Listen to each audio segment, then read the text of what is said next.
analisis SWOT, SW dan OT, ada strength, weakness, opportunity, dan threat.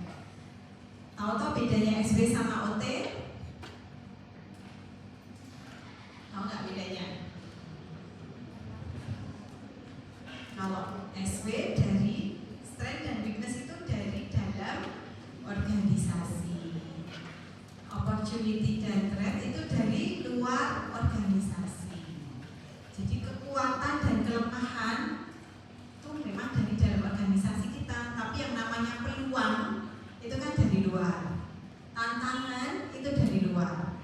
Itu membedakannya SW dan OT. Ini contoh, dan kalau teman-teman lihat di sini, contoh ini coba dikritisi, ini sudah benar atau belum? Misalnya yang peluang itu semuanya udah dari luar organisasi atau masih ada yang dari dalam?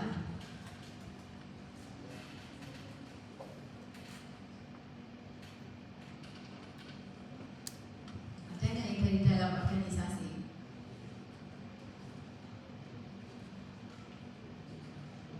Yang peluang, yang faktor eksternal itu kan ada peluang.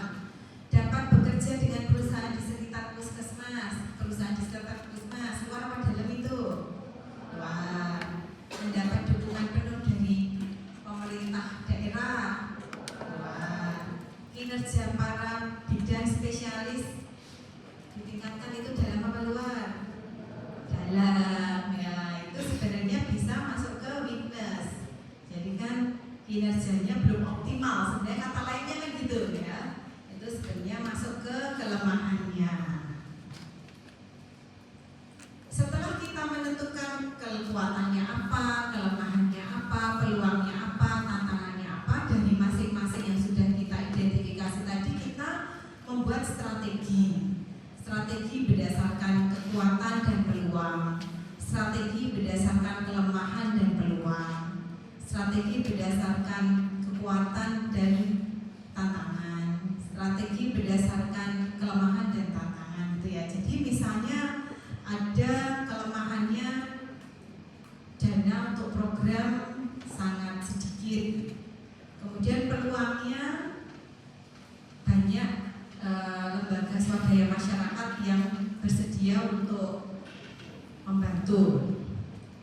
Berarti strateginya apa? Ya berkolaborasi dengan tadi berbagai lembaga swadaya masyarakat untuk bisa melakukan program dengan tadi tanpa menggunakan dana dari puskesmas, gitu ya. Jadi mengidentifikasi kemudian menentukan strateginya. Setelah itu yang dilakukan adalah mengembangkan kegiatan atau program. Kegiatan atau program yang disusun sebaiknya adalah kegiatan atau program yang mampu laksana. Mampu laksana, sebagus apapun kegiatan, tapi kalau nggak mampu laksana, jadi nggak bagus. Kadang-kadang saya kita mau bikin ini yang edukasi, membuat video berbasis apa gitu ya, kemudian nanti di-share lewat ini WA atau lewat mana. Nah kita harus pastikan dulu sasaran kita memang cukup familiar untuk itu. Jangan-jangan mereka nggak punya, HP-nya nggak support, atau nggak punya kuota, mau nyari internet susah. Nah kalau seperti itu kan nggak mampu laksana. Jadi tidak semua program yang katakanlah canggih-canggih itu bisa diterapkan untuk masyarakat kita.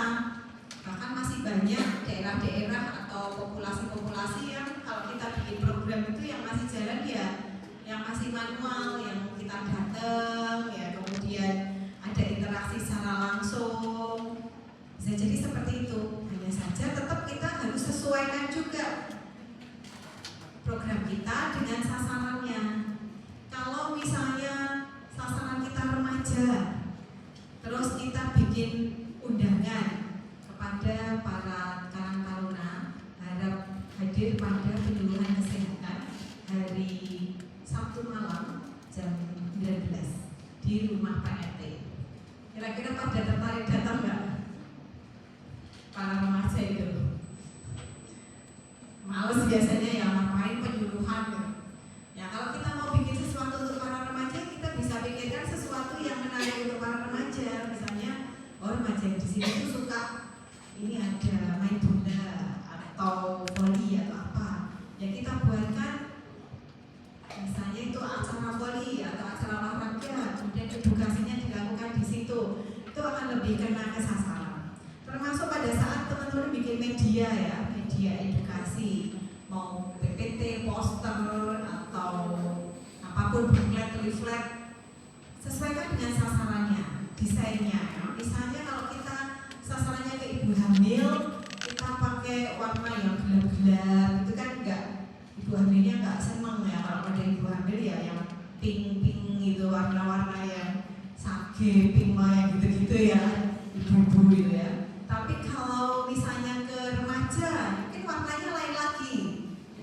Jadi kalau kita membuat media, benar-benar kita sesuaikan. Kalau kita bikin video edukasi juga harus sesuai. Kalau ke remaja sama ke lansia, ini kan beda, bahasanya kita beda. Kalau kita bikin video edukasi untuk remaja, kita bisa menggunakan bahasa-bahasa yang lebih inilah, yang lebih kekinian. Tapi kalau ke lansia ya bahasa-bahasa yang formal. Itu harus dibedakan supaya sampai ke masyarakat yang kita tuju. Lansia kalau kita undang penyuluhan, nanti ada senam, itu udah senang banget, dia pasti datang, banyak datangnya gitu ya. Kecuali kalau sakit atau memang gak ada yang nganter. Tapi kalau kita ajak misalnya yang lain-lain mungkin malah gak suka beliau. Tapi gitu nanti ada ini, ada penyuluhan sama senam, gitu aja udah senang ya. Kemudian perlu mempertimbangkan hasil analisis situasi tadi ya, tadi misalnya struktur umurnya bagaimana, itu penting untuk pengembangan kegiatan. Indikator keberhasilan program juga harus ditentukan, karena ini menjadi tanda kalau program kita itu sudah berhasil atau enggak. Sama aja misalnya kita mau pergi ke Jakarta, tandanya kita sampai Jakarta apa sih? Misalnya oh ada Monas, oh ada apa gitu. Demikian juga ini program kegiatan, kalau kita bikin edukasi, tandanya edukasi kita berhasil ini apa? Kan harus jelas. Apa coba tandanya kalau edukasi kita berhasil? Contohnya apa? Misalnya apa? Kita bisa tahunya kalau berhasil pakai apa? Ya, paling tidak kalau kita melakukan edukasi kan ada teori KAP ya, knowledge, attitude, practice. Knowledge mempengaruhi attitude, attitude mempengaruhi practice. Kalau edukasi paling tidak yang berubah apa? Knowledge. Yang berubahnya cepat itu knowledge. Kalau ke perilaku mungkin belum tentu gitu ya. Nah sehingga kalau kita kegiatannya cukup simple ya, itu diharapkan paling enggak knowledge-nya kan juga berubah. Masa udah kita capek-capek berbusa-busa penyuluhan tetap knowledge-nya nggak berubah gitu. Nah kita tahunya berubah, salah satunya bisa diukur dengan apa? Pretest, post-test misalnya ya, atau bisa juga FGD. Kita FGD apakah mereka betul-betul tahu atau enggak, atau kita in-depth interview gitu. Jadi harus tahu indikator keberhasilan programnya itu apa. Penting ya, jangan sampai kita bikin program, bikin terus berhasil apa enggak tahu ya. Memang dalam teori KAP itu kan knowledge paling enggak akan berubah gitu ya. Kalau masalah perilaku banyak sekali yang mempengaruhi perilaku seseorang untuk berubah. Seringkali knowledge-nya sudah bagus, bisa saja perilakunya nggak berubah. Contohnya pada ibu-ibu muda yang habis melahirkan gitu kan, itu mereka sudah tahu kalau harus memberikan ASI eksklusif. Kan ibu-ibu muda sekarang kan gampang cari referensi di mana-mana, ya udah tahu sebenarnya, udah paham. Tapi begitu anaknya nangis gitu, terus mertuanya, oh anak mau lapar tak? Ini ya, didulang pisang gitu. Dan dia kadang-kadang nggak berani nolak gitu kan. Nah itu tadi. Jadi perilakunya sebenarnya bukan hanya karena pengetahuan saja. Nah, di masyarakat kita yang variasinya sangat lebar seperti ini ya, dan seringkali kan di kita kan keputusan-keputusan itu tidak hanya diambil oleh keluarga inti, tapi oleh extended family atau keluarga besar. Kayak tadi anaknya mau dikasih makan apa, ya semuanya ikut nimbrung gitu, mertuanya, simbahnya gitu, kasih ini, kasih ini, kasih ini. Apakah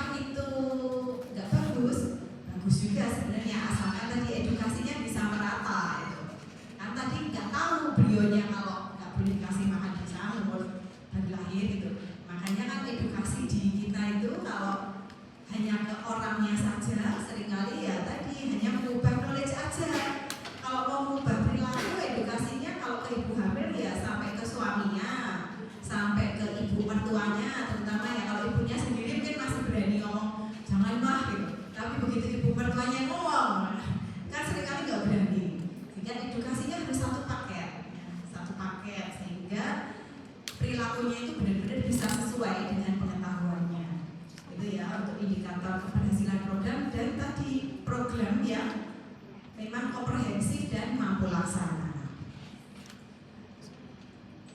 Setelah dilakukan monitoring dan evaluasi, hasilnya akan digunakan untuk analisis situasi di periode berikutnya. Karena tadi di siklus, namanya siklus kan akan terus ada, akan terus berputar. Masalah itu akan selalu ada. Kita nggak mungkin ingin hidup kita nggak ada masalah, itu nggak mungkin. Ya. Kalau kita hidupnya nggak ada masalah, mungkin kita sudah nggak ada di dunia ini berarti ya. Namanya orang hidup ya pasti ketemu masalah. Yang kita lakukan adalah menyelesaikannya, ya.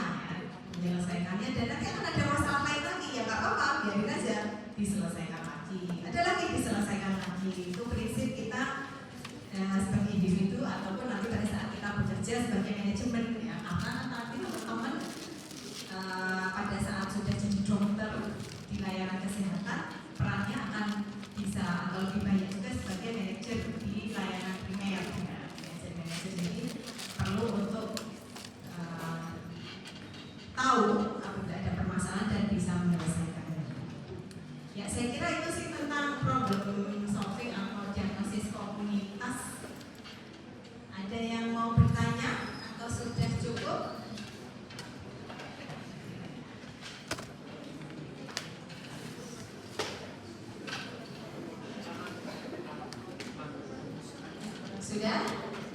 Sudah jelas ya, nanti pas jadi dokter muda akan melakukan langsung sehingga diharapkan lebih paham ya, lebih tahu problemnya seperti apa, caranya bagaimana, dilakukan sampai ke monitoring